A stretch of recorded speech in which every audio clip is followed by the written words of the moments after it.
ইরানের মধ্যাঞ্চলীয় ইস্পাহান শহরের কাছে পারমাণবিক স্থাপনার সুরক্ষায় নিয়োজিত রাডার ব্যবস্থায় ক্ষেপণাস্ত্র হামলা চালিয়েছে ইসরায়েল। এবিসি নিউজকে কথা বলেছেন এক মার্কিন জ্যেষ্ঠ কর্মকর্তা। তবে ক্ষেপণাস্ত্র নয়, 3টি ড্রোন আকাশে ভূপাতিতের দাবি করেছে ইরান। এরপরও কিছু হলে ইসরায়েলের বিরুদ্ধে চূড়ান্ত রকমের পদক্ষেপ নেওয়ার হুঁশিয়ারি দিয়েছে তেহরান। আরও জানাচ্ছেন মাহফুজুর রহমান।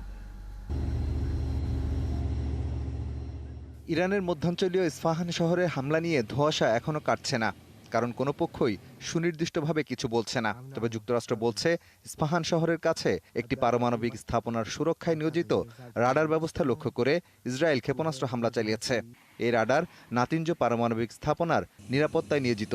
এক মার্কিন জ্যেষ্ঠ কর্মকর্তা এবিসি নিউজকে বলেছেন, শুক্রবার ভোরে ইরান সীমান্তের বাইরে থেকে ইসরায়েলি জঙ্গি বিমান 3টি ক্ষেপণাস্ত্র নিক্ষেপ করেছে। এদিকে ইরানের কর্মকর্তারা বলছেন, আকাশে বেশ কিছু সন্দেহভাজন বস্তু শনাক্ত হওয়ার পর ইস্পাহানের আকাশ প্রতিরক্ষা ব্যবস্থা সক্রিয় করা হয়। পরে গুলি চালিয়ে 3টি ড্রোন ভূপাতিত করা হয়েছে। শত্রুপক্ষের এজেন্টরা এসব ড্রোন ইরানের সীমান্ত থেকেই নিক্ষেপ করেছে বলে ধারণা তাদের। ইসরায়েলের অস্ত্র শিশুদের খেলনার সাথে তুলনা করেছেন ইরানের পররাষ্ট্রমন্ত্রী হোসেন আমির আবদুল্লাহিয়ান। এরপরও কিছু ঘটলে তেল আবিবের বিরুদ্ধে চূড়ান্ত রকমের পদক্ষেপ নেওয়ার হুঁশিয়ারি দিয়েছেন তিনি। ওই রাতে যা ঘটেছে তা হামলা ছিল না, এগুলো ড্রোন নয়, অনেকটা খেলনার মতো ছিল যা দিয়ে আমাদের শিশুরা খেলে।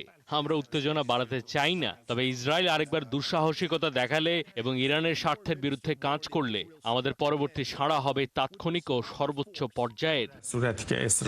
এদিকে মার্কিন প্রতিরক্ষা মন্ত্রী অ্যান্থনি ব্লিংকেন বলেছেন, মধ্যপ্রাচ্যে উত্তেজনা কমানো এবং বড় ধরনের সংঘাত এড়াতে গুরুত্ব দিচ্ছেন তারা। এমনকি ইরানের বিরুদ্ধে কোনো রকম আক্রমণাত্মক অভিযানে ওয়াশিংটন যুক্তও নয়। তবে তেহরানে হামলার আগ মুহূর্তে যুক্তরাষ্ট্রকে এ বিষয়ে ইসরায়েল জানিয়েছে বলে দাবি করেছে ইতালি।